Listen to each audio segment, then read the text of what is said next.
shapeless, formless, like water.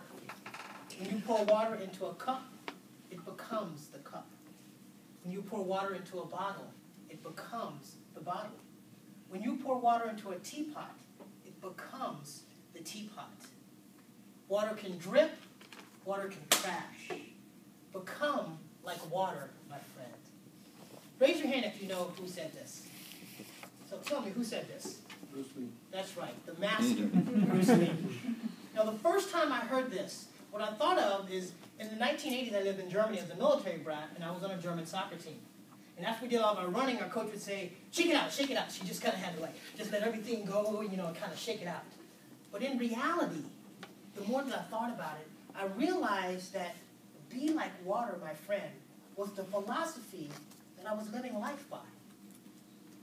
I realized that the essence of what he was saying was so important to everything that I am doing and was going to do.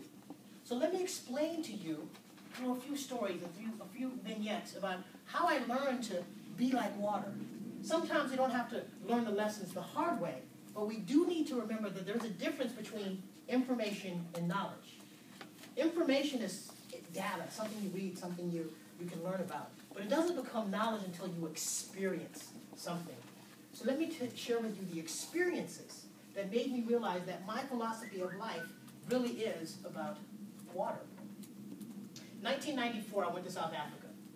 And I stood at the Cape of Good Hope. And it's a cape, it's at almost the southernmost point on the continent of Africa. And as you look out, you can literally see the deep blue, cold waters of the Atlantic Ocean meeting the verdant green waters coming down in the Indian Ocean. And then right in the middle where they meet, because the temperatures are different and the movements are different, there's a little kind of like a foam in the middle. And if you're there on the right day, you can also see the mist that comes from the foam, and there was also a cloud that day.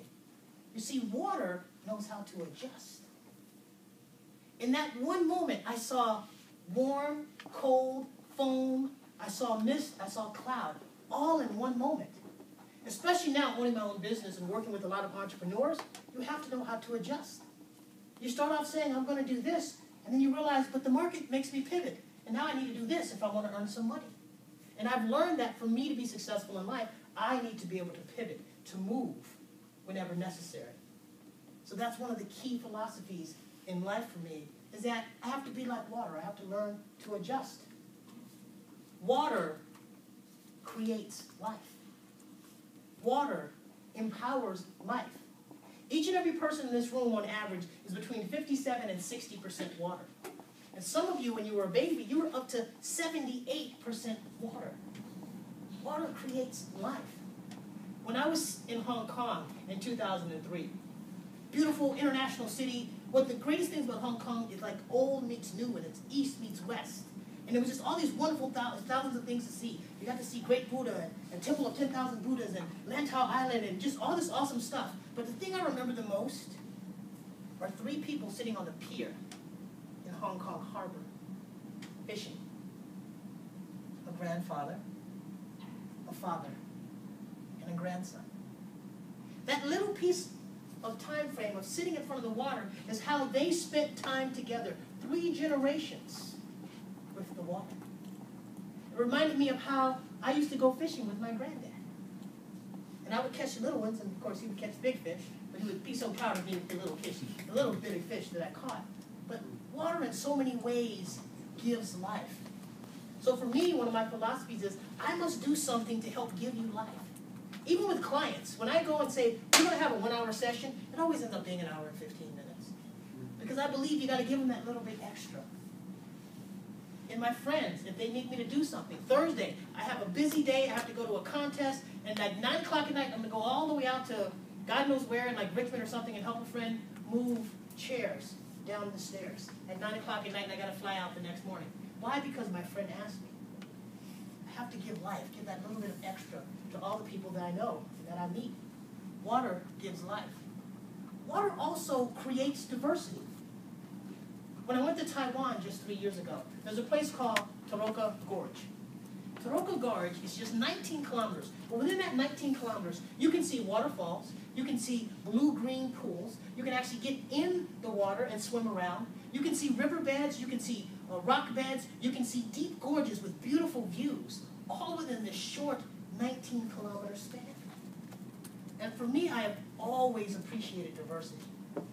I've traveled to 18 countries. I just got 200 more to go. If you look at my Facebook page or my phone, and you look at all the friends that I have, they come in every range, shape, size, color, age, everything. I need something new every day. I used to watch the show Cheers. People would come in and sit at the same bar every day, and I thought, these people are mentally deranged. They need diversity. I thrive around in diversity. So water creates diversity, and diversity is a key element of my life. So everything that I've done, I can see how water is a part of it. I adjust to my surroundings, I help give life to others, and I create diversity in things that I do. And even now, I'm kind of in an older, I'm 44, I'm getting to that, age where I'm becoming a little wise. I'm now president of San Francisco Toastmasters, and I have to, do some things. But as people will tell you, ask Bryce, ask Terry, sometimes I can be like the tidal wave of water. If I really believe that I'm right about something, I will go toe-to-toe and tell you you're wrong. But see, I had to step back. Because one of the best quotes that I recently am really thinking deeply about. Now, I carry certain things with me all the time. I carry my cell phone everywhere I go.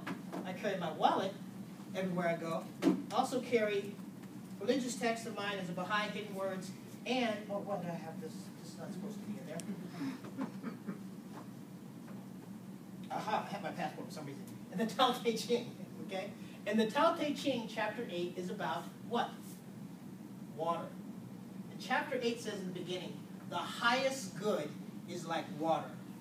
Water benefits all the materials in a very way, hold on, you know what, forget all this. I'm just going to go ahead and read this. Because this is so important, I don't want to mess this one up. So, chapter 8, Tao Te Ching. The highest form of goodness is like water. Water knows how to benefit all things without striving with them. So as I get older, the latest philosophy of my life is to learn to disagree with you without striving against you. So I will learn to be more like water. Mr. Toastmaster.